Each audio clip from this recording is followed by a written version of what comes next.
I think everybody remembers something unsettling from their childhood. The creepy house on the hill, the woods at the edge of town. But for me, it was my great-grandmother's giant mirror. Sitting at the end of the hallway on the second floor of her seemingly enormous house, the mirror was very old, with gold leaf-plated ornate carvings and a haze that seemed to be permanently ingrained in the glass. I will never forget the weekend when I was 12 years old. My mother told me, "Honey, I have to work overnight tonight, so you're gonna have to stay at Nana's house." Oh boy, I thought to myself, not only is Nana's house old and creepy, now I have to spend the night? But knowing I had no other options, I packed an overnight bag, got in Mom's car, and made the seemingly endless ride to Nana's house. When we pulled up to the driveway, there was Nana, sitting on the porch, drinking a cup of tea and reading a book. "Thanks, Nana. I appreciate it," my mother shouted out the window before pulling off like she just committed a robbery, kicking up dust as she drove away.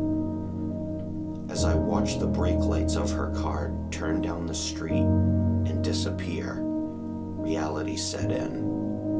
This is it. No turning back now, I thought to myself, with a level of discomfort. Shortly after dinner, around 8 o'clock, Nana said to me, "Okay, honey, it's time for bed. I've made up the couch for you." As if there was anything that could be done to make that old plastic-covered couch comfortable. "How about I sleep in a room upstairs with a bed?" I asked in a desperate attempt to find some comfort in the unsettling atmosphere. "Oh no," she replied rather hastily. "It's been years since anyone has gone upstairs and there's lots of stuff everywhere. But as a young child, let's face it, there was nothing I wouldn't do or say to get my way." I continued to plead my case back and forth before she finally said, "Fine. You can stay in Papa's room at the end of the hall past the mirror. But you do not get out of the room. I do not want you wandering around while I'm asleep." That was enough for me to hear. I quickly grabbed my bag and shuffled up the stairs, down the hall, past the old boxes of dusty books, bags of moth-ridden clothes, and knickknacks to tickle every fancy. As I approached the door to the room, my attention was caught by my reflection in the old mirror. While gazing into the mirror, suddenly, an unexpected gust of night wind rolled through the open window, just enough to creak open the door of the closet that sat opposite of the mirror. Revealed a small nook and full rack of old jackets and shoes. Nothing out of the ordinary, I guess, I thought to myself as I quickly closed the closet door in an attempt to avoid the unsettling feeling it bestowed upon me. I then entered the room, threw my pajamas on, and jumped under the covers, closing my eyes so hard as if it was going to help me get to sleep quicker. Minutes felt like hours when from the outside of the shut bedroom door, I heard the creaking sound of the old floorboards.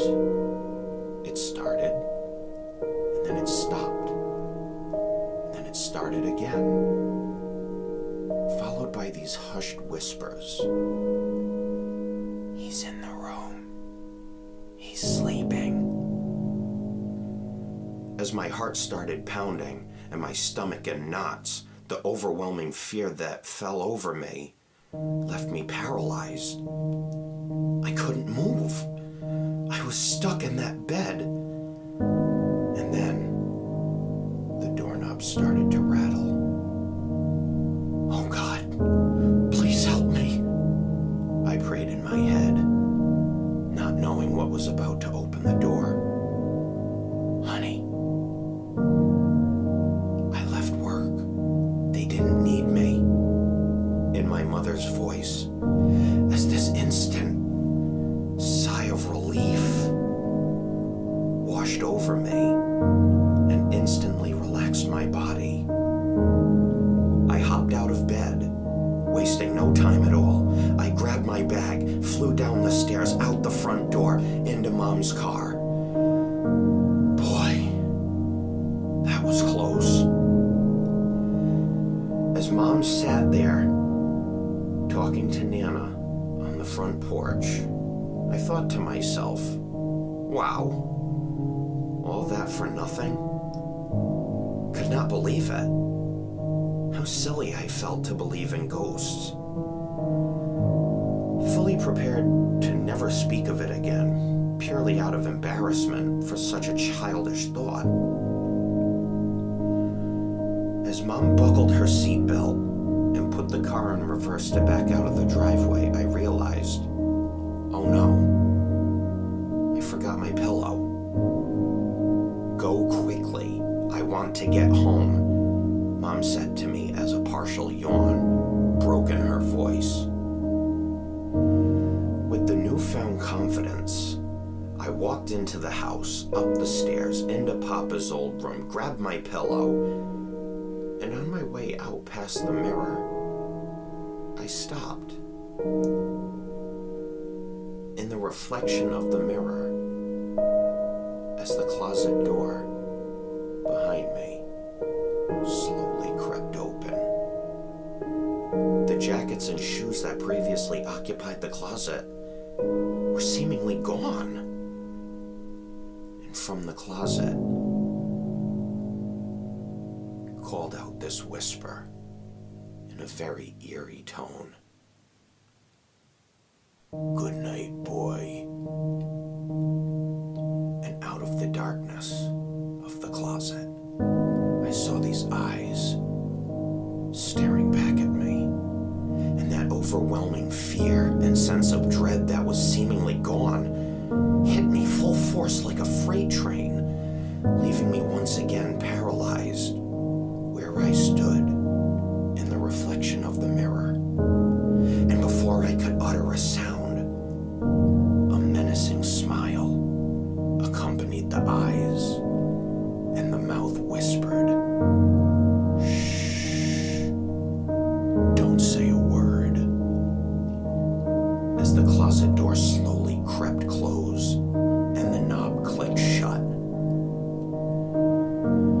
To this day, that night has replayed over and over 1,000,000 times in my head.